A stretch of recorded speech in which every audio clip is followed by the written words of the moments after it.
Alors, Bezrat Hashem, aujourd'hui, c'était Gimel Tammuz. Gimel Tammuz, c'est la Iloula de Rav Menachem Mendel Schneerson, connu par le monde, le rabbi de Lubavitch. Alors, on va parler un peu de lui, on va parler qu'est-ce qu'il a fait dans le monde.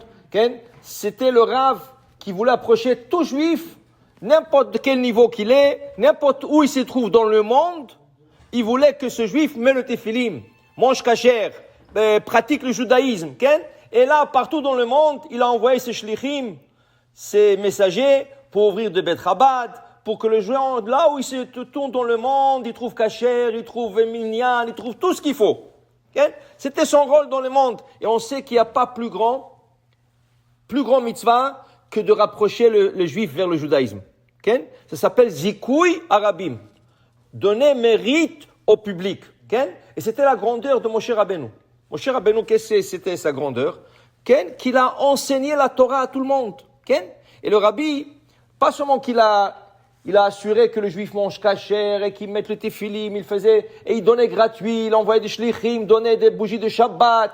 Il a fait plein de choses pour beaucoup de juifs qui s'étaient éloignés, qui, Baruch Hashem, ont été rapprochés vers la Torah, vers la religion, vers beaucoup de bonnes choses. Aussi, c'était un grand faiseur de miracles. Parce que Menachamaim, on l'a choisi de venir dans notre génération et d'éclairer cette génération. Alors c'est sûr qu'on ne peut pas parler de tous les miracles qu'il a fait parce qu'il avait tellement de miracles, il y a tellement de livres, vous pouvez tous lire. Mais je vais vous raconter une petite histoire que moi j'ai entendue l'année dernière, qui est pour dire sa grandeur. Il y a plein de choses, il y a plein des histoires qu'on peut raconter, mais ça c'est vraiment une histoire qui m'a marqué et je voudrais partager avec vous. Alors voilà l'histoire, comment elle commence. À Cherry Hill, New Jersey, il y a une communauté, il y a un Chabad qui s'installe et il essaye d'emmener un peu de spiritualité à la communauté. Il n'y avait pas de grandes choses. Il y avait des juifs, mais pas beaucoup de Torah, pas beaucoup de mitzvot. Alors il a essayé petit à petit à ramener des juifs, les emmener à la synagogue et leur faire. Et voilà qu'il a commencé à étudier avec quelques-uns la Torah. Des petits cours de Torah, comme ça, il commençait à cours de Torah et tout ça. Et voilà qu'un des participants était un jeune garçon. Et Baruch Hashem, 1 an plus tard, c'était son mariage. C'était le mariage. Alors maintenant, ce jeune-là, comme il a appris des cours de Torah et tout ça, le rabbin lui a dit, tu sais, c'est bon, si toi, tu vas donner l'exemple à toute la ville, à tous les gens qui habitent ici, tu vas être le premier à te marier, un mariage kasher. Il dit, qu'est-ce que c'est un mariage kasher? Il dit, un mariage avec une séparation entre les hommes et les femmes. Les femmes vont danser de leur côté et les hommes vont danser de leur côté. Il dit, waouh! Il lui a dit, je ne sais pas si ma famille va accepter. Il dit, écoute, je te dis que tu auras une grande route, un grand mérite. Moi, je te dis. Donc, il est venu parler à ses parents et tout ça, ça n'a pas bien été accepté, mais ses parents lui ont dit, écoute, si c'est ça que tu veux, on n'a pas de problème, c'est ton mariage. C'est toi qui décides. Si tu veux faire un mariage séparé, nous ne sommes pas habitués à ça. C'est pas notre coutume. C'est pas notre coutume. Ils ont dit, c'est pas leur coutume. Mais ils ont dit que, écoute, si c'est ça que tu veux, on va respecter. On est avec toi. Top. Alors, il est venu annoncer ça au rabbin, au Bet Chabad. L'autre rabbin, il dit, moi, je m'occupe de tout. Moi, je vais emmener les mechitzot, moi, je vais t'emmener tout. Moi, je m'occupe de tout le mariage. Là, il était content. Et vraiment, le shaliach de Chabad, il a tout fait pour que ce mariage marque la communauté, pour que ça soit le premier et un début. Comme ça, les gens s'habituent. Dans un mariage séparé, les hommes d'un côté, les femmes des autres côtés. Top. Et Kitsou, en pleine préparation, voilà le mariage, la choupa et tout ça. Et Baruch Hashem, la choupa s'est bien passée. Bien, personne n'a rien dit, personne s'est plaint. Et voilà, il termine la choupa et il rentre dans la salle. Et dans la salle, il y a déjà la musique qui joue, il y a le manger qui est à table, les gens rentrent, il y avait plein de vodka. Il y avait plein de vodka là-bas, les gens buvaient, les gens étaient contents et tout ça. Et là, le rabbin de Bet Chabad, il s'est levé, il est parti d'une table à l'autre, il a commencé à lever les gens, il dit, écoutez, c'est une grande mitzvah de danser avec le khatan, de réjouir le khatan. Alors, s'il vous plaît, levez-vous, je veux que personne assis à table. Tout le monde sur la piste de danse est en train de danser avec le khatan. Alors les gens étaient gênés, ils sont pas habitués de danser entre hommes et hommes. Mais tu sais, une fois que tu bois un peu, il y a un peu de la musique et tout ça, ça rentre.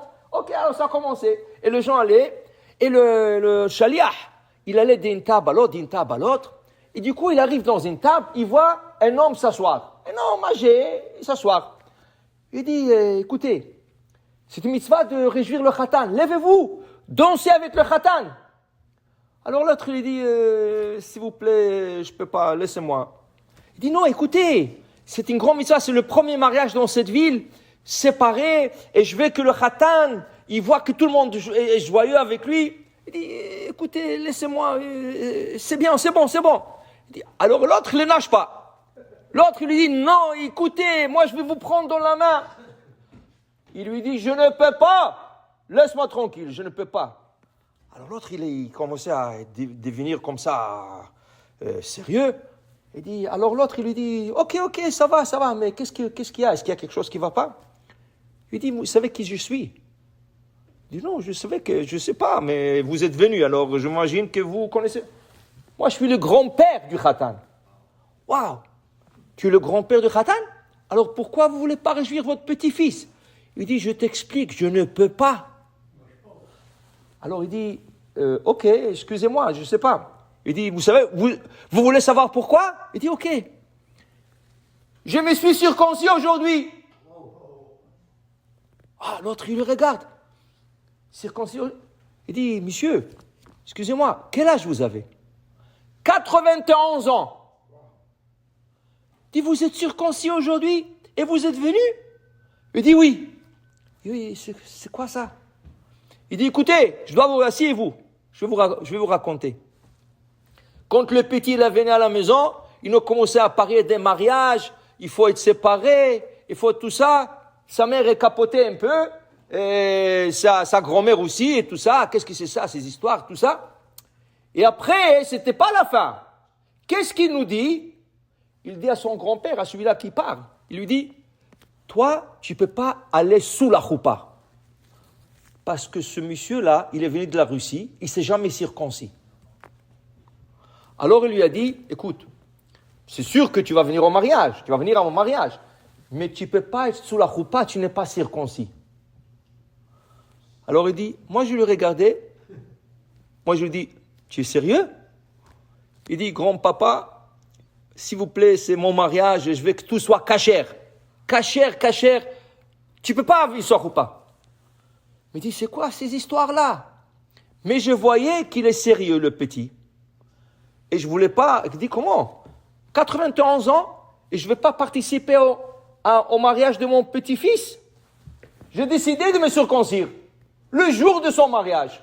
Et voilà, aujourd'hui, ce matin, il est parti circoncire. Et ce soir, il est venu. Il dit, je ne peux pas bouger. Je ne peux pas bouger. Alors, merci pour tout ce que vous avez fait pour le petit, merci, tout ça, excusez-moi, je m'en vais. Le shaliach, il s'est senti tellement mal, il ne savait pas où se mettre. D'un côté, il est content, le juif, il a fait la circoncision, mais de l'autre côté, il a bousculé parce qu'il voulait qu'il danse, il ne savait pas que c'est le grand-père et tout ça. Il ne savait pas où se mettre, il ne savait pas comment terminer cette conversation. Qu'est-ce qu'il fait? Il sort son portefeuille, il sort un $, il dit, écoute, ça c'est $1 que j'ai reçu de Rabbi, okay? En 1981. Alors, je voudrais te le donner pour ta circoncision. Tu sais, tu te circoncis et je suis sûr que le Rabbi là-bas au ciel, il est content avec toi. Hachem est content avec toi. Alors je voudrais te donner ça comme cadeau. Il dit non. Il dit non, s'il vous plaît. Il a pris le $. Et il s'est mis à pleurer avec des larmes. Il commençait à pleurer. Il dit, excusez-moi, je ne voulais pas vous offusquer, excusez-moi, qu'est-ce que j'ai fait? L'autre, il savait plus où se mettre. Il lui parlait de danser, le gars maintenant, il dit le $. Il dit, qu'est-ce qu'il y a? Dites-moi, qu'est-ce qu'il y a? Il ne pouvait pas parler, il ne veut pas parler. Il a dit, quelle année tu m'as dit que tu as reçu ça? Il a dit, 1981. Il dit quoi? Il dit en 1981, j'étais chez le rabbi. Il dit alors, quand je passais devant le rabbi de Lubavitch, il a donné à tout le monde $1. Quand il m'a vu, il m'a posé la question, est-ce que vous avez fait la circoncision? Alors je ne pouvais pas mentir. Je lui dis non.